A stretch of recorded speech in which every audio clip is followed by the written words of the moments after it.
Students, next जैसा कि मैंने आप लोगों को बोला था कि हम लोग लंग एनाटमी के बारे में डिस्कस करेंगे।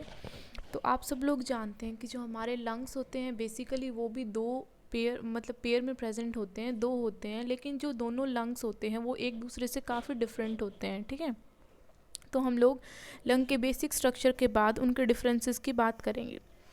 तो सबसे पहले अगर हम लोग लंग्स को देखते हैं तो लंग्स क्या है, सॉफ्ट स्पंजी ऑर्गन्स हैं, कोन शेप्ड ऑर्गन्स हैं। हम ये नहीं कह सकते कि राउंड शेप है, एलिप्टिकल है, कोन शेप है, बिकॉज जो अपेक्स होता है उसका एक कोन निकला हुआ होता है। इसके बाद मैं आपको इसका डायग्राम भी दिखाऊंगी। ठीक है, lie on corresponding halves of the thoracic cavity. Corresponding halves का क्या मतलब है कि दोनों इक्वल हाफ्स में जो होते हैं हमारे लाई करते हैं। Enclosed in a sac the pleura. अब हमें पता है कि हमारे जितने भी वाइटल ऑर्गन्स हैं, जैसे कि हमारा जो हार्ट है वो पेरिकार्डियम से, तो इसी तरीके से जो हम लोगों के जो लंग्स हैं वो प्लूरल स्पेस बोलते हैं उसको हम, प्लूरा से वो एनक्लोज्ड होते हैं, जो एक सैक लाइक स्ट्रक्चर होता है, and separated from the each other by the mediastinal structure. और जो दोनों लंग्स होते हैं वो एक दूसरे से मीडियास्टाइनल स्ट्रक्चर से अलग अलग होते हैं।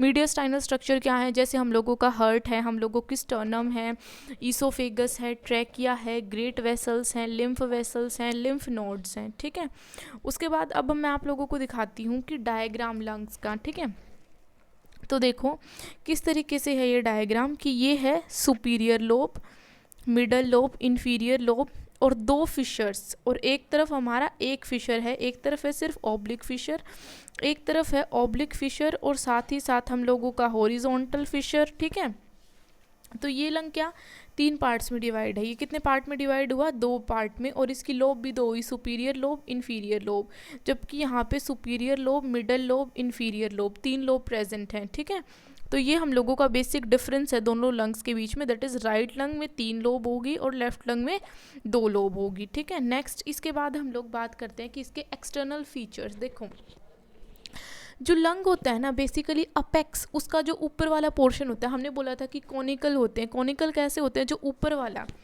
जो मैं ये दिखा रही हूँ आपको, ये जो ऊपर वाला है देखो, ये यहाँ पे ये हम लोगों का क्या है, अपेक्स है ये। ठीक है, तो अपेक्स कैसे है ये, इसको कोन शेप इसीलिए है ये। ठीक है, इसकी वजह से rounded projections into root of lungs. ठीक है, उसके बाद हम लोग बात करते हैं बेस की। बेस क्या है, broader inferior structure concave to fit over convex portion of diagram.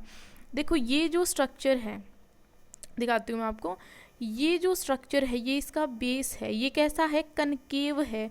जो डायफ्राम है वो इसके नीचे इस तरीके से होती है कि ये फिट हो जाता है उसमें। ठीक है, उसके बाद आता है कोस्टल सरफेस। कोस्टल सरफेस क्या होता है, जो लेटरल और आउटर सरफेस होता है, ये जो पूरा ये बाहर वाला स्ट्रक्चर दिख रहा है, ठीक है, ये कन्वेक्स होता है ताकि ये थोरेसिक कैविटी के अंदर फिट हो सके। उसके बाद अब हम लोग बात करते हैं कि मीडियल सरफेस। मीडियल सरफेस मतलब कि बीच वाला सरफेस, बीच वाला सरफेस कैसा होता है, कनकेव होता है।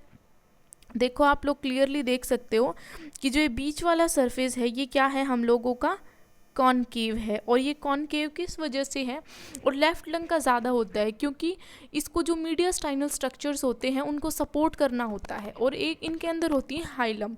हाइलम क्या होता है, ट्राइंगुलर नोच। हम लोगों की किडनी में भी हाइलम होता है। बेसिकली जितने भी अंदर इसके रूट्स जाती हैं किसी भी चीज़ की, वो हाइलम के थ्रू ही जाती हैं।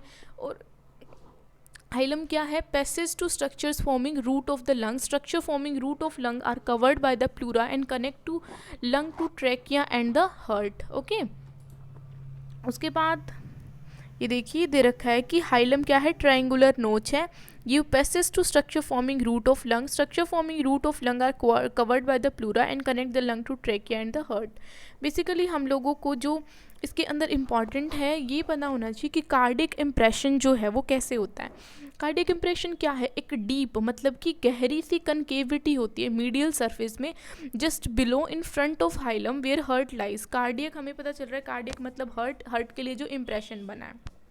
लार्जर और डीप होता है लेफ्ट में, क्योंकि हम लोग बोल देते हैं कि लेफ्ट साइड में है। हार्ट पूरी तरीके से लेफ्ट साइड में नहीं होता, थोड़ा मिड पोर्शन में होता है, लेफ्ट की तरफ। उसका जो लेफ्ट एरिया है, जो लेफ्ट वेंट्रिकल है वो थोड़ा बड़ा होता है, दैट्स वाई। तो जो हाइलम का एरिया होता है, जो कार्डिक इम्प्रेशन होता है, वो लेफ्ट लंग में ज़्यादा हो जाता है। राइट लंग जो होता है वो 3 लोब्स में डिवाइडेड होता है, ऑब्लिक और ट्रांसवर्स फिशर से। लेफ़्ट लंग थोड़ा सा छोटा होता है राइट लंग के कंपैरिजन में। बेसिकली हम लोग बोल सकते हैं ऐसा इसलिए होता है क्योंकि वहाँ पे हार्ट लाई करता है, ठीक है। और जो अगर लेंथ की बात करें तो हमारा राइट लंग लेंथ में कम होता है क्योंकि नीचे लीवर को स्पेस चाहिए, ठीक है। देन उसके बाद देखो, ये मैंने लंग्स के डिफरेंस करने के दिखाया हुआ है कि देखो इसके अंदर जो हमारी लेफ़्ट लंग है इसके अंदर क्या है, सिर्फ 2 लोब हैं, ठीक है। दिखाया हुआ है येलो कलर से सुपीरियर लोब है एंड स्काई ब्लू कलर से इन्फीरियर लोब है। ऐसे जो हमारा राइट लंग है उसमें 3 लोब है। आप एक तरीके से ये भी समझ सकते हो कि लेफ्ट की तरफ हार्ट लाई करता है तो मान लो इसमें सिर्फ 2 ही लोब हुई, और राइट की तरफ हार्ट लाई नहीं करता तो इसके अंदर 3 लोब्स होगी। और ये डायग्राम आई थिंक सो कि इतना क्लियर नहीं है, बट यहाँ पे दिखाने की कोशिश की है कि हाइलम और जो कार्डियक नोच है, देखो यहाँ पे जो इस वाले लंग में है, जो हमारे लेफ्ट लंग है, यहाँ पे कार्डियक नोच ज़्यादा है, जबकि जो राइट लंग है उसमें कार्डियक नोच की कोई ज़रूरत नहीं है। जो मोस्ट इम्पॉर्टेंट क्वेश्चन आप लोगों का आता है वो आता है difference between right and left lung. तो यहाँ पे मैंने कुछ डिफरेंस बताए हैं। आप एग्जैक्टली एग्ज़ाम के अंदर लंग के दोनों डायग्राम, जैसे कि आप सिर्फ ये वाला डायग्राम भी बना देंगे तो भी आपका काम चल जाएगा, और ये डिफरेंसेस लिख दीजिए, देन आपको कंप्लीट जितने भी मार्क्स का क्वेश्चन है उतने मार्क्स मिल जाएंगे। तो इनके बीच में क्या डिफरेंस है? साइज़ देखो, जो साइज़ होता है राइट लंग थोड़ा बड़ा होता है, लेफ्ट लंग स्मॉलर होता है। शेप की बात करें तो मैंने अभी बताया कि हाइट के अकॉर्डिंग जो राइट लंग होता है वो थोड़ा शॉर्ट होता है क्योंकि लीवर को भी स्पेस चाहिए नीचे, और थोड़ा ब्रॉड होता है।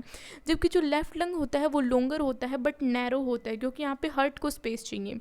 वेट हम लोग राइट लंग का जो होता है वो 700 ग्राम होता है और लेफ्ट लंग का 650 ग्राम है। MCQ पॉइंट ऑफ व्यू से ये पॉइंट काफ़ी इंपॉर्टेंट है कि इनका वेट कितना है। लोब्स जो हैं वो राइट लंग में 3 लोब होती हैं, upper, middle and lower. Left lung में अपर एंड लोअर, इनको सुपीरियर इन्फीरियर भी बोल देते हैं हम लोग, ठीक है।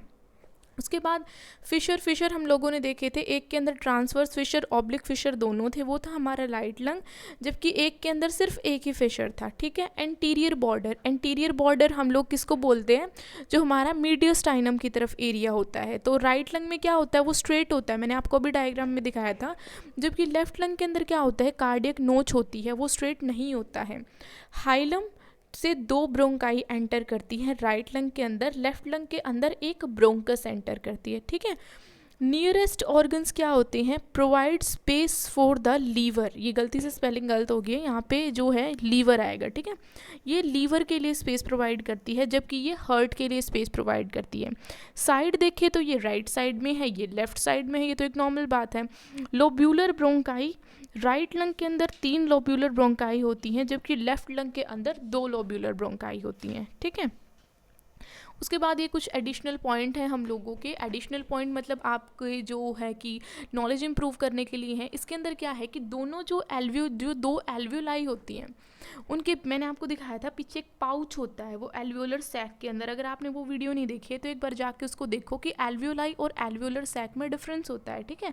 2 एल्वियोलाई एक दूसरे से पोर ऑफ कॉन के थ्रू बात करते हैं, छोटे छोटे पोर्स होते हैं जिससे 2 एल्वियोलाई कम्युनिकेट कर सकते हैं। कम्युनिकेट का ये मतलब नहीं है कि वो आपस में बात करना शुरू कर देंगे। कम्युनिकेट का ये मतलब है उनके बीच में जो कनेक्शन होगा ब्लड सप्लाई का या एयर एक्सचेंज होगी वो पोर्स ऑफ कॉन के थ्रू होंगी। और ब्लड सप्लाई हमारे सिलेबस में इतना इंपॉर्टेंट नहीं है, बट यहाँ पे ब्रोंकियल और पल्मोनरी सर्कुलेशन होता है। यहाँ पे मैंने दिखाया कि जो येलो कलर से है वो हम लोगों का है ट्रैकिया, ठीक है। जो ब्लू कलर से है वो है पल्मोनरी आर्टरीज, और जो रेड कलर से हैं वो है पल्मोनरी वेन्स। अब आप बोलेंगे कि रेड वेन्स, तो हमें पता है कि पल्मोनरी आर्टरीज और वेन्स ऐसी हैं, नॉर्मली आर्टरी क्या करती है, ऑक्सीजनेटेड ब्लड लेके जाती हैं, बट जो पल्मोनरी आर्टरीज होती हैं वो क्या करती हैं, डीऑक्सीजनेटेड ब्लड लेके जाती हैं, ठीक है। उसके बाद है इनोवेशंस का मतलब होता है कि हमारा यार नर्वस सिस्टम भी तो सप्लाई करेगा ना, वो भी तो कुछ ना कुछ फंक्शन करेगा। तो जो पैरासिम्पैथेटिक फाइबर्स होते हैं और सिंपैथेटिक फाइबर्स होते हैं उनका क्या रोल है यहाँ? पैरासिम्पैथेटिक फाइबर्स जो होते हैं ब्रोंको कंस्ट्रिक्शन कराते हैं और ब्रोंकियल सिक्रीशन, और जो सिंपैथेटिक होते हैं वो ब्रोंको डायलेशन करवाते हैं, ठीक है। यहाँ पे हमारी लंग की एनाटॉमी ख़त्म हो जाती है और इसी के साथ हम लोगों का जो एनाटॉमी का पोर्शन है वो ख़त्म हो जाता है। नेक्स्ट वीडियो से हम लोग स्टार्ट करेंगे हमारा फिजियोलॉजी का पोर्शन, ओके।